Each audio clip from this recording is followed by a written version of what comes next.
Dun, dun, dun. Episode 306. It's episode 306. It is a 1976 Minnesota Twins Slabatage, where you'll see cards like this. Yes. Mr. Tom Johnson. And it won't be here.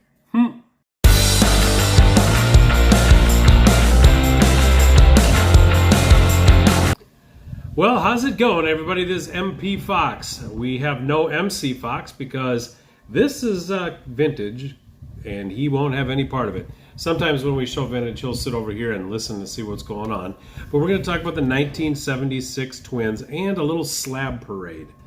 This was my favorite team growing up as a child. In 1976, I was all in on the Twins, as everybody else was in Minnesota. All 700,000 people had showed up, lowest attendance in the league, period, for years. But I loved the 76 Twins.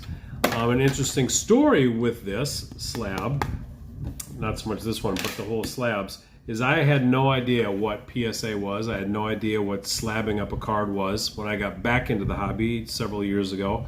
That's how long I was actually out of it and didn't pick up anything. But I watched Baseball Collector and Ray from Philly and a bunch of other guys, and I started to see these slabs and tried to figure out what that was all about. And I actually went down the rabbit hole and bought my first slab card, which was a 76 card, and it was this Vic Albury right here. And I think this might be the fourth time I've showed this. So who would have thought a Vic Albury from 1976 would get so much play? I started a registry, and then I went down the rabbit hole, and I had to get the whole set of 76. Now I've got some other registries started that I haven't touched for quite some time, because some of the cards that I need just aren't out there anymore because no one's getting them slabbed up, which was interesting because Mike Baseball Collector talked about that several weeks ago. And then I'm like, well, I got to show my Twins, my 76 Twins, because I waited a year and a half to complete this set, believe it or not, because there was one player, one card I could not find. It was this guy right here. In fact, I bought, here's just two of them, but I probably bought 6 of these raw, and I was going to give it another 6 months. Actually, when I went to National, and if I couldn't find it at National slabbed up, I was going to go ahead and pull the trigger and get a card slabbed myself.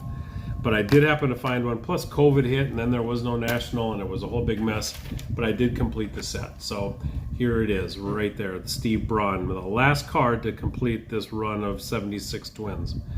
Well, in 1976, my Twins finished in third place. They were, 85 and 77, which, again, was third place in the American League West. Several things happened.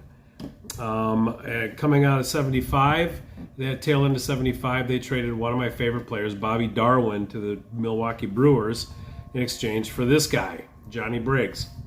I have always loved this card, always loved it. I wasn't a fan of the trade, but at the day I was 9 years old.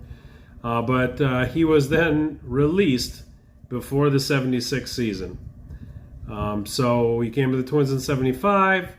He left before 76. All told, he had a total of 61 hits for the Twinkies in 75. Never played in 76. But there he is. Johnny Briggs had a great run with the Philadelphia Phillies. There's some highlights of 76. One of the big ones was in June. This gentleman, Larry Heisel, hit for the cycle. Always exciting stuff. Yep, Larry Heisel hit for the cycle. And then in July, Lyman Bostock hit for the cycle.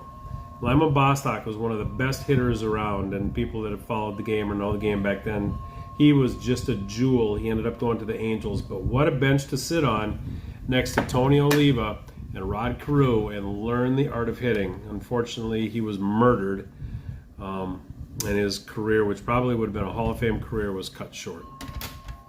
That year, the Twins had 2 All-Stars. One was a perennial All-Star, Mr. Rodney Klein Carew.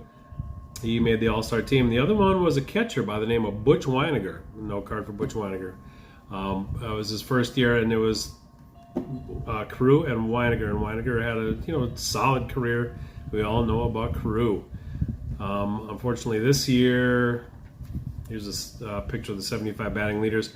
First time in 4 years was 76 that Carew did not win the batting title. And that was the year that Hal McRae, was it George Brett or Hal McRae batted 333?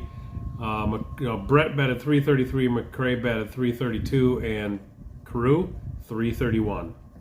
What a race at the end. Another big highlight for the Twins, a pitcher by the name of Steve Luber. No card, not much of a career, but he almost threw a no-hitter. He made it 2 outs into the 9th inning against the Texas Rangers, and Roy Howell hit a single with 2 outs in the 9th inning. And then Howell later scored. Mike Hargrove got a hit in there, but man, just think he could have had a no-hitter. All those batters and for naught. But in 76, like I said, Carew did not win the batting title. He batted 331. He did have 200 hits, and he also whacked in 90 RBIs. So he had a really decent season. That was a good year, too. Second-year player Disco Danny Ford. He hit 20 home runs. Keep that in mind, 20 home runs. I think Larry Heisel hit in the teens also. But anyway, 20 home runs, 86 RBIs. The reason that's such a big deal is that year the Twins had no power.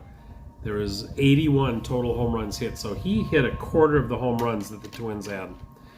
Speaking of no power, they also, and I don't remember this as a kid, had no pitching. The pitcher with the most wins was this gentleman right here. His name, Bill Campbell, Soupy Campbell. And you will find that funny that he had the most wins if you know about Bill Campbell and the Twins. He was their closer. He had 17 victories in 76, along with a team-leading 20 saves. So he had their most saves, had their most victories. He had 78 appearances. So when your closer and a reliever has the most wins on your team, your starting pitching kind of stinks.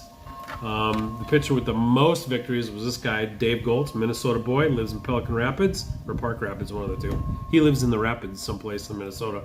He went 14-14. He was always a Twins favorite. Went on, I believe he played for the Dodgers after that. And along with the stellar bullpen the Twins had, there was this guy, Tom Bergmeyer. He had 8 wins. So of the 80-some victories, Bergmeyer and Campbell, 2 relievers, had over a quarter of them, and then one other pitcher had 14.